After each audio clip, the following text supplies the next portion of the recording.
Kugisaki-chan! That's how I feel right now. And I know my friends completely share that sentiment. I'm not okay. I have to ask now because we've gotten to this point. Did you know about this one, Mina? I got spoiled on this one like a week before it happened, but all I knew is that it was going to happen. I didn't know it was going to happen now, so I was not ready for that.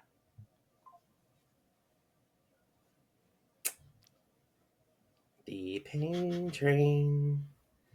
Pain, pain, pain, but pain, pain, pain, pain, pain, pain, pain, pain, pain, pain. You are my Shout out special. No one is special here because they're all dying. No one's special to Gege. Oof. Well, I mean, Gojo's special in the sense that Gege hates Gojo, but that's a different topic. Gege literally admitted Gojo's the worst or something like that, and I was like, you need to be stopped. Stop hating on my snack of a man. He is a snack of a man. He is a snack. You cannot deny. That is actually how you say snack in Japanese. It's Satoru Goju.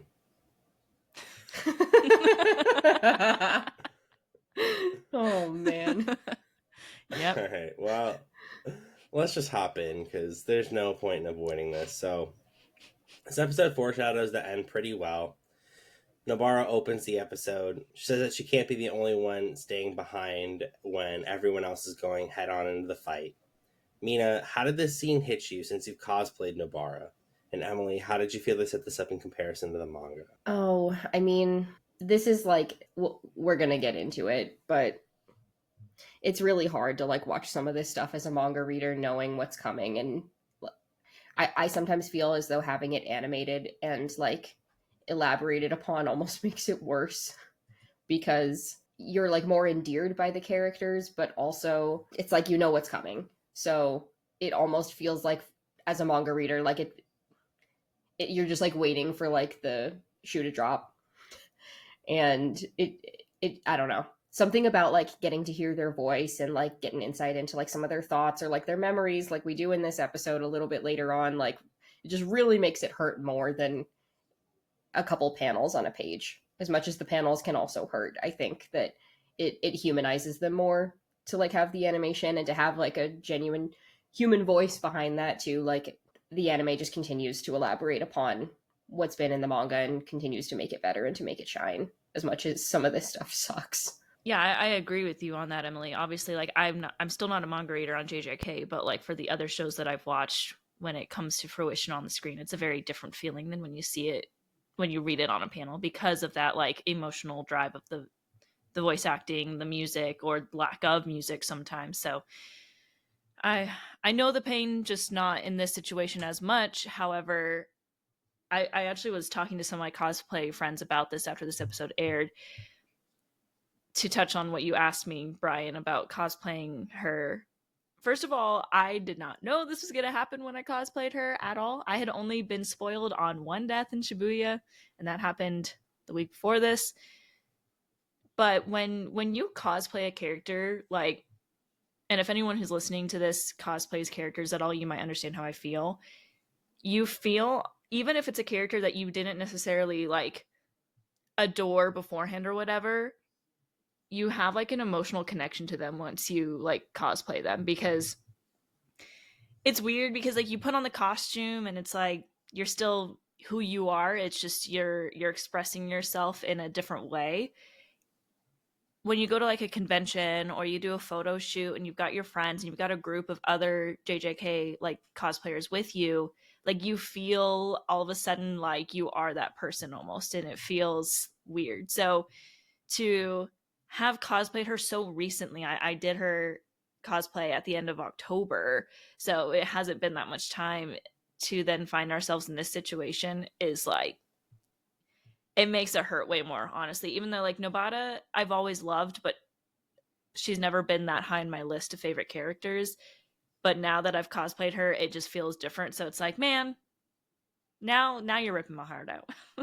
Yeah, I figured that was kind of something that I wanted to touch on because I feel like you cosplaying Nobara really brings an interesting point to this episode, since and I really wanted to hear about kind of your emotional connection to the character. So I think that was a really interesting kind of thing to hear about. So thank you for sharing kind of your emotional vulnerability with that character.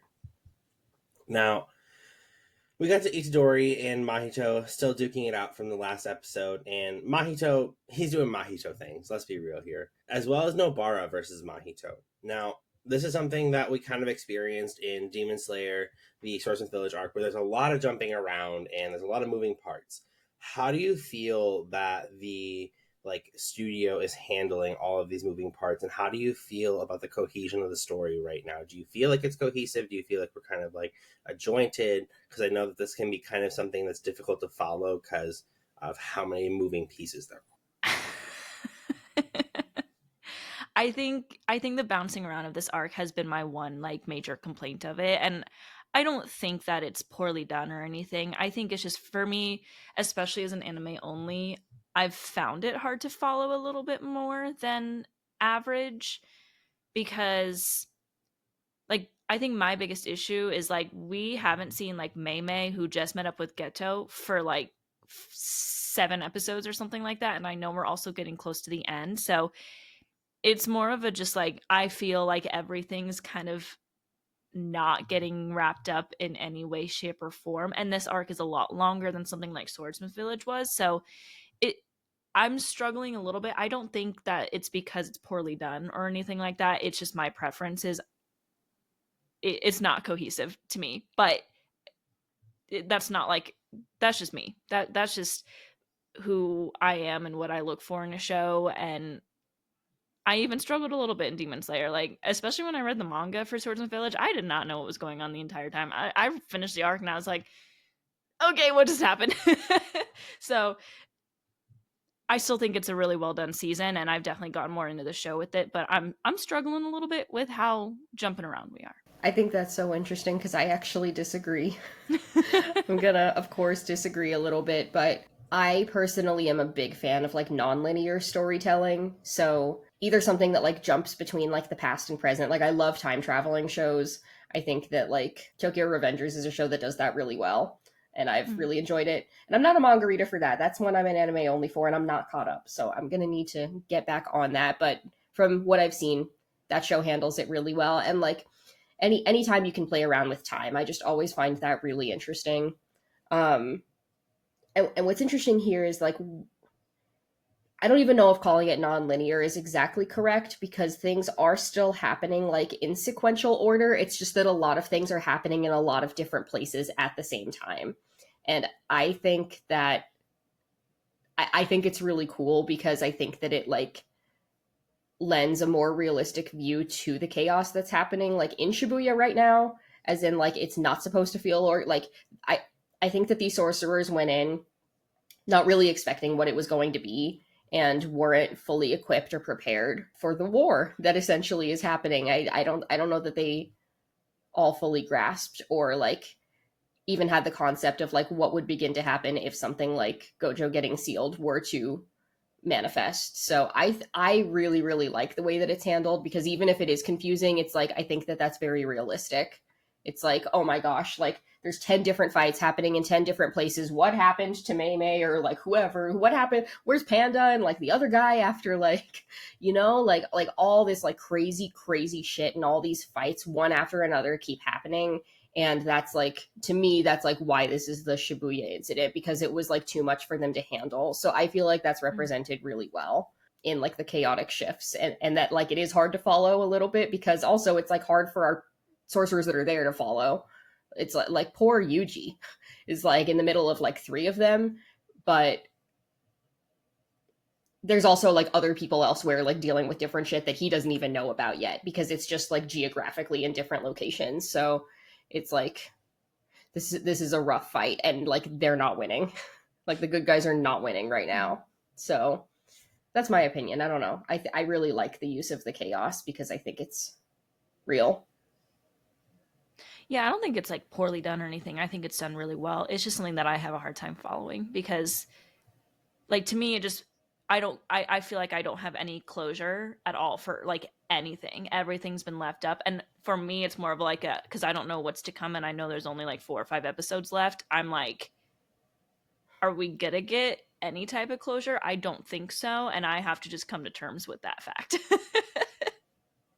Yeah, it's definitely, I mean, and this could probably be said about like the new Dark 3, the Dark Trio or whatever, but it's interesting that things don't get like wrapped up with like a bow on top. But, you know, like it's like they might not beat the bad guy. And like as much as we love Demon Slayer, of course, it's like so far we can rely on Tanjiro and crew to like clean up a little bit by the end, even if there's like some loss or like some injury, certainly in the interim. But it's like this one, it's like I don't know. And I feel like they set that precedent very early on with like Junpei and all that. It's like, oh, like they're not and now we've seen like several more people in this arc. It's like, oh yeah, fuck. And I will say that even though Demon Slayer wraps things up, and I would say even the story is maybe like more simple in that sense, that doesn't make it any less of a story. I think it just is a No. different story, and it's definitely still just as emotionally impactful for me. So I definitely want to just chime in on that part. But we kind of go forward here, and Nobara says something that really speaks to my hard headedness, because sometimes you just have to try something knowing it's futile. How does this further characterize our baddie and show kind of more of her personality? I mean, I love Nobara. I think she's so funny, and we've talked about this, but I really just like love the women in JJK, and I know that even that's like come under like close speculation in like the last week, because I think because of like what happens in this episode. I don't know. I personally still think that like the women in JJK are badasses, and I think it's really cool that none of them are like really sexualized in like the ways that you have come to kind of expect of some of the other animes that we all know and love. Obviously Mei Mei's weird, but like her brother's weird too, and I don't know. Like it just something about like the way that the women are depicted feels like they have more agency. Like even though she's weird, I would not describe her as a character that doesn't have agency over like her own decisions, as selfish as they might be and as much as we might not like her. On the flip side of that, somebody like Nobara is really really cool, and she's always done exactly what she wants to do. And she is like hard-headed, and she's loud, and she's like not afraid to come in and like tell them exactly what she's thinking and like what she's about, even though she was the last to join our little trio of first years. I don't know. So like the fact that she wants to like even though she knows who Mahito is from like the reports that she's heard, just wanting to take him on, I like it just totally falls in line with her character, and I think it's like really cool, but also like kind of funny. Like she kind of just got her ass kicked by Haruta like not very long ago in the course of this evening, and she's like, "Nope, like I think I could do it." And also, you're a fugly skank, so she's like, she's just like me for real. She's so cool. Yeah, she's super cool. And watching the scene, I was like, I get it. Like, I get being that hard headed sometimes where it's like, you know, like, and granted, I'm not in situations like her where it's like, it's futile and I'm going to keep fighting this person that's probably just going to end up killing me eventually because, you know, they're clearly like that strong. But I'm more in a situation where it's like, sometimes I have those conversations where it's just like, I'm too hard headed and I just need to stop. Like the other person's too hard headed as well. But I just want to keep going. I just want I want to prove my point. I want to be like strong and be the person that's right, I guess. I don't know. So in a way it's relatable. But she is very much a badass in this. And she's definitely holding her own too, which is really, really cool to see her fighting against Mahito like this. Not having that experience of fighting him like many of the other characters do, even though like she knows about him, they've talked about him and how to take him down and what, you know, to make sure that you don't let him touch you and that sort of thing. So she's using her brain as well. But I agree with Emily. I think I've definitely seen a lot of the female characters in Jujutsu Kaisen kind of come under scrutiny after this, and I don't really necessarily agree with that. I see it with Demon Slayer characters too. You know, like I think all the female characters in Demon Slayer are really well done. But, you know, the moment one of them shows boobs, everyone's like, like, no, they're just sexualized. They're just there. It's like, okay, wait.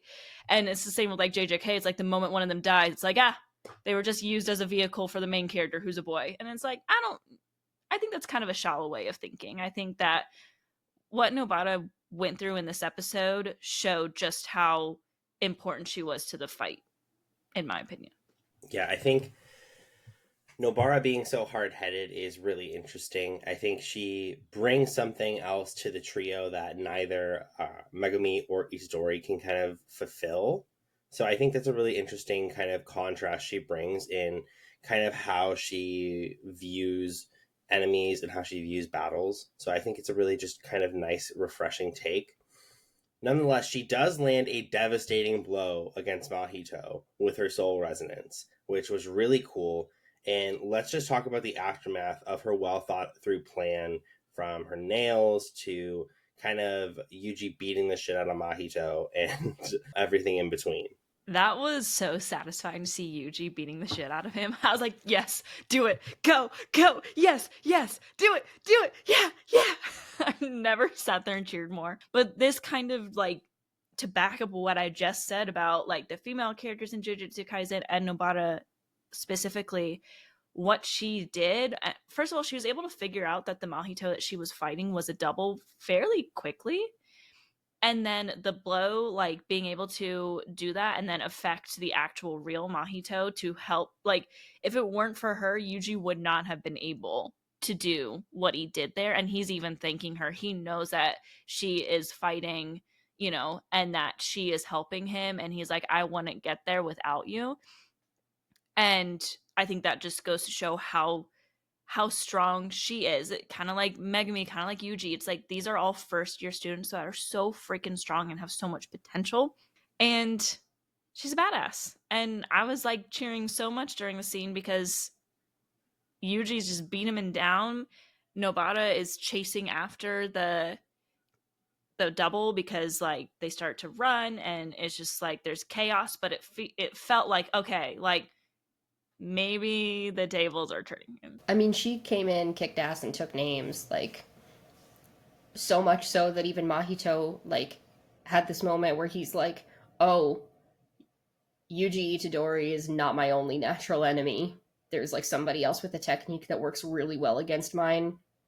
And it's been a while since we've seen Nobara's technique as well. Mm-hmm. So it like her straw doll and her resonance it's just like so cool and so effective at long distance enemies, which we have not seen a whole lot of because like Yuji is like a close combat kind of guy, and a lot of the other people are too. So getting to see something that was like finally effective from not just like a long distance, but like a distance so far that it's like not even in the same building or like in the same area, and have it work so well was like really satisfying to see somebody finally land a hit on this guy. So I thought it was done really, really well and was very gratifying in the moment. Yeah, I think watching that, I love the OST that was going on here. After she landed that hit, it was so beautiful. I was like, damn, this is like motivating as shit right now. I was like, yes, let's go, Nobara. And I love the way that they kind of just brought you to like a really happy place almost. Like, even though I love Mahito and all the things that like the character portrays, I still was like, fuck you, Mahito. You deserve that shit. Mm-hmm. So I was just very happy to kind of see all of this culminate. Now, of course, we can't dwell on the happiness forever because we get to the hallway scene.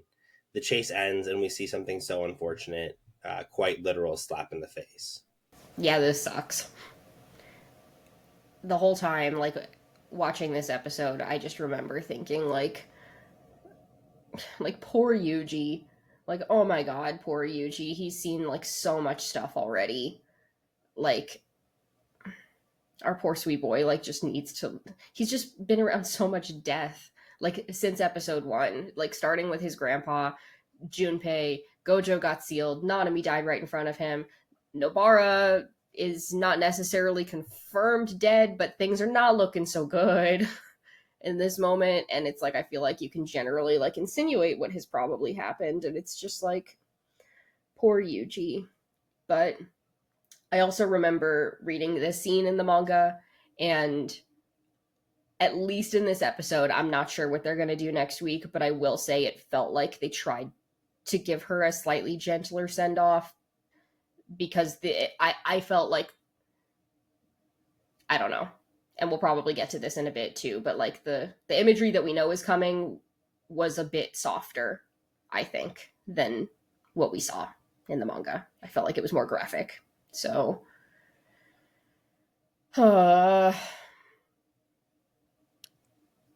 Yuji's desperate plea for her to run when he realizes what Mahito is doing, because he thought that Mahito was going to, like, you know, converge and get stronger, when instead he just kept running and switched so that, you know, the actual body would run after Nobara, who wasn't like prepared. His like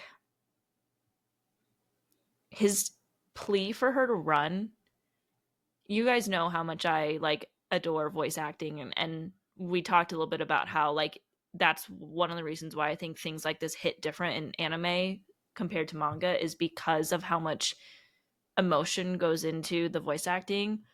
But Yuji's voice actor in this moment, I was like, I felt the pain. Like I felt his like desperate, like he just watched Nanami die. I think it's like what was like 15 minutes ago, according to canon, or something along those lines. And he does not want to watch his best friend like die as well. He already had to watch teacher and someone he looked at as like a mentor. And that like hit me hard, because when I witness like character deaths and that sort of thing, it's always the reaction of the people around that gets to me the most. And so I don't want to dwell on that line, but like literally all he said was like, Kugisaki, run. That's all he said. And it was like, oh my God. Like it was so tough to listen to, and that brought me to tears. And now things, you know, like he just touched her on the face, and on a spot where it's like, yeah, she's screwed. Like, I will say, I do have theories and I have hope, because Emily touched on this, like it being a softer piece to see in the anime. And I also think something Mahito said kind of gives us maybe hope that she isn't fully dead, that there could be some hope here. He said, I wasn't able to finish off the 3-7 sorcerer in one hit. Let's see if I can do it this time. I think that gives us some hope that maybe at some point she'll come back. In the manga, she hasn't come back. But as Emily says, maybe that's just copium. And so, heavy hopefully. dose. I'll take one, please. A copium for the road. But, of course, this moment can't just end. We have to go through a whole flashback. And so, let's go ahead and talk about Nobara's backstory. And let's just discuss the entire flashback scene. And we'll kind of go until we see Saori-chan in the present.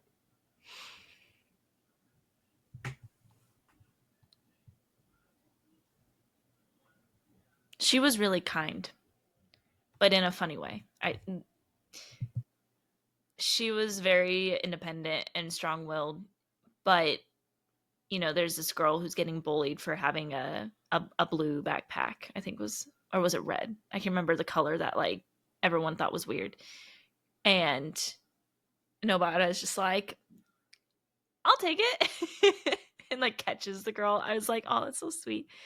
And just to see her like develop this friendship with someone, I feel like Nobara has always, like, she's obviously developed these friendships with Megumi and Yuji, but she's always kind of acted like, I don't know how to explain it, like not an outcast, but just like, Snooty. boys, yeah, snooty. And I think this backstory, like there were no parents for her present, so I don't know what's going on with that, and I can't remember if like they talked about that all in season 1, but she just felt very like she was there for this girl, and she was very kind, and she was very alone is what I kind of got from it.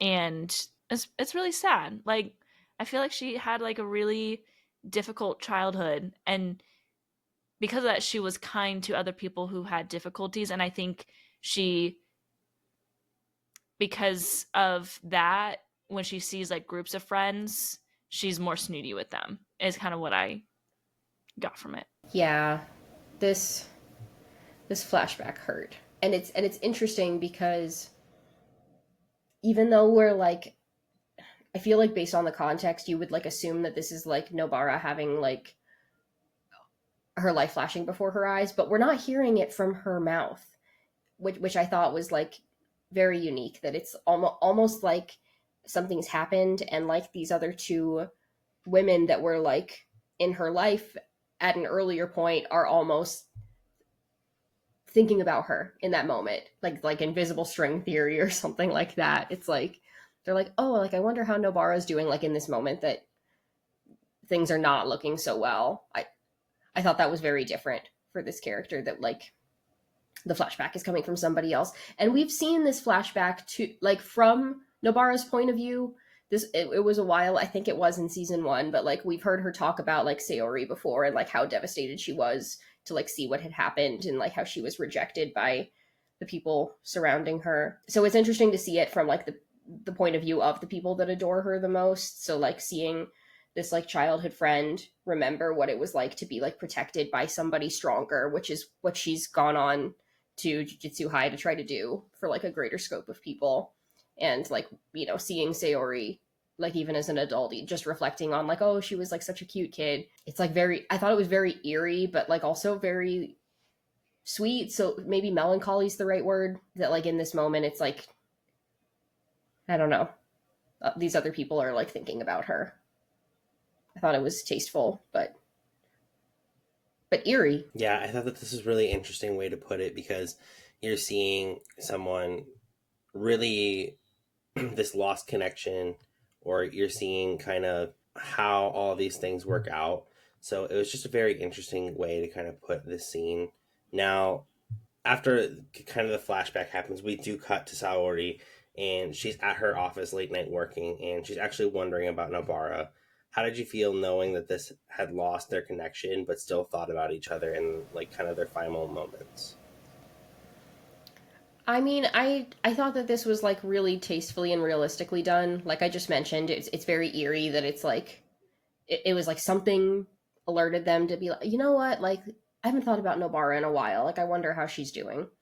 And I think that we probably, just like as humans, have all had people like that in our lives at one point or another, like people that we were like absolutely best friends with that we've lost contact with over the years, or like don't talk to as often, but like we still think about them every now and then. So I thought that this was portrayed in a really realistic way. But this one's interesting because Sayori kind of represented like an elder sister kind of figure to them, and so it's like interesting to see her like working in an office and wondering like, oh, I wonder if she'd still think that I'm like as cool as she did back then, because back then I was just older and like tried to be nice, so they thought I was the coolest thing. But it's different when you get older. Like once you become an adult, you realize that like nobody around you that is an adult knows what they're doing. Everyone's just like, I don't know. I thought it was like realistic and like kind of funny, but I was curious about Sayori, and I don't think that Sayori's come up again in the manga, but I was like so curious to see if like she was somehow some kind of secret jujutsu sorcerer too. Because it's like, oh, this person like comes to this town for no reason, and then they blame all these weird things that start happening on her and like making her house all weird. And she's here like, I don't know. I was very curious, and I maybe that's like my jujutsu conspiracy that like nobody cares about this character, but like I'm like, but it's got to be something, right? I don't know. I don't know. That's me purely speculating, but either way, I thought that this moment was like, it was sweet to see how much she was adored, that they adored her as much as she adored them in her version of the flashback that happened a while ago. I feel like them showing Saori right when, because they're talking, or she's talking with her coworker about like there's something going on in Shibuya. So like this is happening, I think, simultaneously. And I think it almost goes to show, like Emily mentioned, like Nobara's backstory is not from her point of view. It was from Fumi was her name, like more of her point of view. which is interesting. And so maybe it is like showing that in this moment, it's almost like Fumi and Saori, because they were so close with her, like both had this like spiritual connection to make them like think about her and be like, oh, I hope she's okay. And it's like, if that's what happened right then, that's I'm just gonna stop. It's okay. I don't want you to lose your mascara and your eyeshadow that you have on. It's too pretty to lose. So we'll just kind of go on from here. Now we get that one last flashback, of course, and I say that I don't want you to lose your makeup, yet I ask another question about it. So sorry, not sorry. But we get that one last flashback, and we see how Nobara says, I'm sorry, Fumi, I can't keep our promise. These moments have shown a different side of our usually cold character that we see in the present. How did these change your perception of Nobara? I mean, this is when I officially started losing it when I was watching the episode. Just seeing like, because I remember her referring to the chairs and in her life and filling them with people that she cared about, and seeing Gojo and Megumi and Yuji there, and then also seeing Fumi. You know, like her parents weren't even there. And again, I say like, obviously, I don't know if they were just like not around or not great parents, whatnot. Like they don't seem to really specify that, but these people really care, or she cares a lot about these people if they are there when she's like about to die, right? And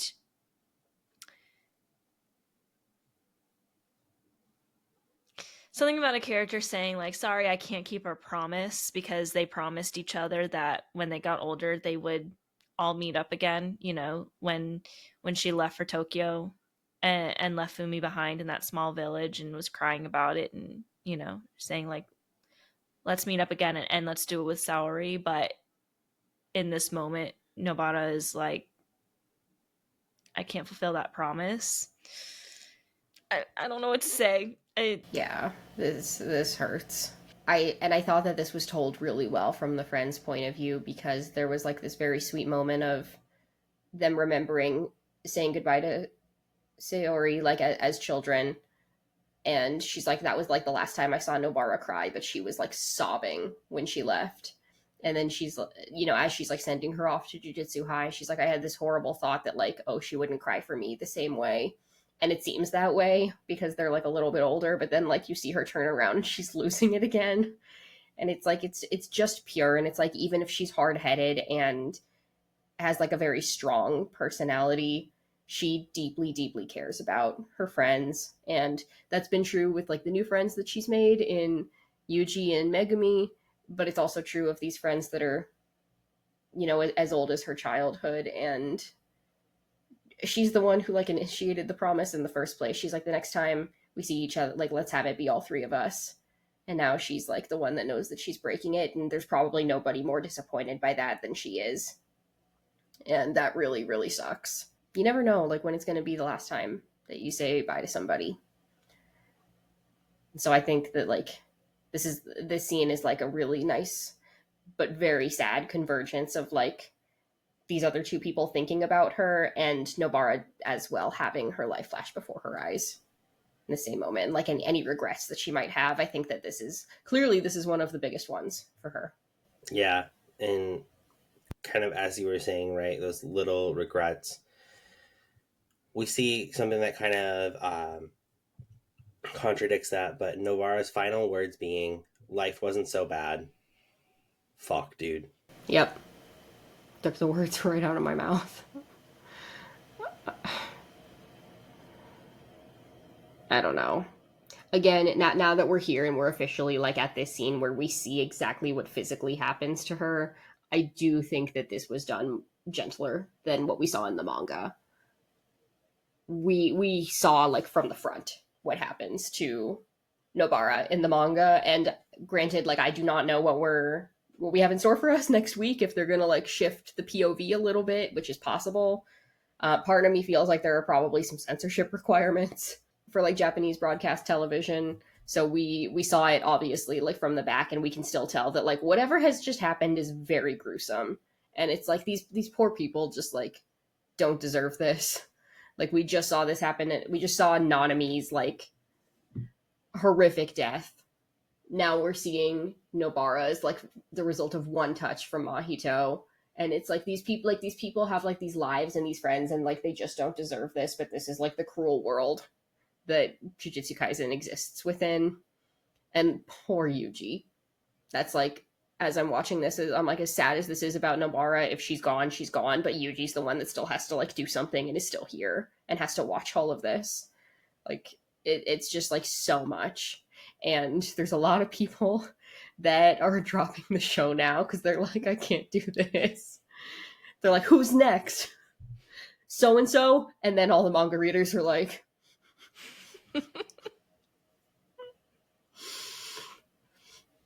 Bombastic side-eye.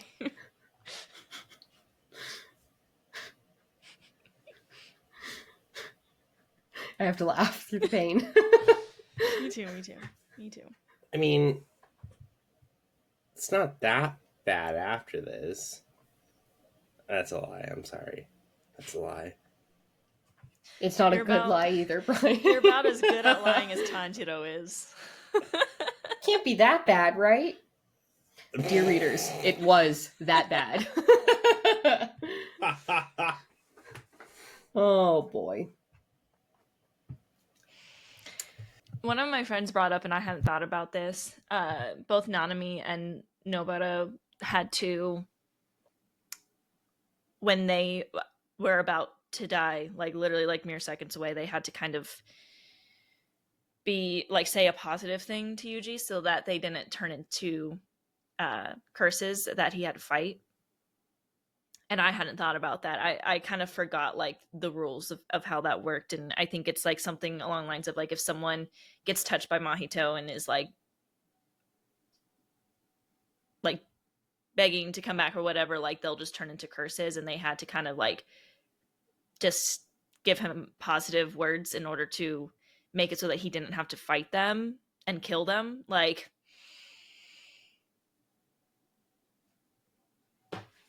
that's all I can say. Yeah. This is a really tough episode, and again, not very many happy moments. So I think we can put this to rest now. We've fleshed out enough that we can. But let's just hop into our favorite moments. I think some of my favorite moments were the OST. And so the OST was really great because I think it came in really well with kind of after Nobara landed her hit. I think that was a really great moment. I think that even when Yuji was fighting Mahito before she landed her hit, I felt like it was kind of getting like a dubstep OST a little bit in the background. It made some of the moments in the episode a little bit more bearable. And I think that with it being so upbeat, it gave a kind of a contrast to the episode, as like we felt like that high in the very early point of the episode, but we knew that that was the apex from right there. I'm gonna say it again. This episode sucked. There's no favorite moments for me, and this time I think I'm serious. I'll go with the OST as well. Okay. As tough as it is, I'll say it because, again, like I said, I'm someone who really enjoys good voice acting, and it's Yuji's voice actor. He's been killing it. He's been slaying. Like, so I'll just say all of his moments and his like Kugisaki at the end, that sent me. So I'll say that. Yeah, this is a rough one to pick from, but I do think there were like some cool and like some really heartwarming moments. So, I mean, obviously her actually landing a hit on Mahito was like cool as hell. That was like really, really well done. And of course the OST that ties into that moment. But for me, I think that my favorite was actually like in the flashback, that scene on the train where her friend was like, oh, she's not going to cry for me the same way that she did. And then when she turns around, it's just like that mutual understanding, like without words, like Nobara's like losing it again. And then like the friend starts to tear up because she realizes like, oh, like I am cherished just as much. Like that was like where I lost it too. And it was death or not to immediately follow, that scene was like very, very sweet. So that one I think has lingered with me the longest. Yeah, I think overall that episode gave us not a lot to be happy for, but I think it did give us, really touching moments, and I think that was more so the point of the episode. Again, this is the Dark Trio, so I don't think, we're not watching Spy Family, unfortunately. No Anya Starlight throw to save the day. But anything else before we wrap this one up? Well, being on theme with Nobara this week, our Shibuya secret is actually about our queen. This comes from the official guide to the anime for season 1 of JJK. Her page and her set shares an interesting tidbit about her, and this is a direct quote from the book. She values her identity and even boasts that she will risk her life in order to be herself. I think that quote really resonates well with the way that she shined in her final moments, and I think that really reflects the overall, mantra of the episode. So that is all that we have for today. I hope that you all enjoyed the episode and that you'll hopefully join us again next week. Don't forget to subscribe if you're on YouTube and hit that bell icon so you get notifications when we upload new stuff like shorts and or our videos. If you're on Spotify, don't forget, download the podcast, give us a 5-star rating, maybe answer one of our questions, and give us a comment. Please give us that follow on TikTok. That's at Hashira Half Hour, as well on Instagram at Hashira Half Hour. On X, we're at Hashira Half. And we'll see you again next week. Of course, yo Imo. Yo, Imo. Yo, Imo. Yo. Those were the saddest Why? Yo, why, Yo. Mo? Why Mo Pain?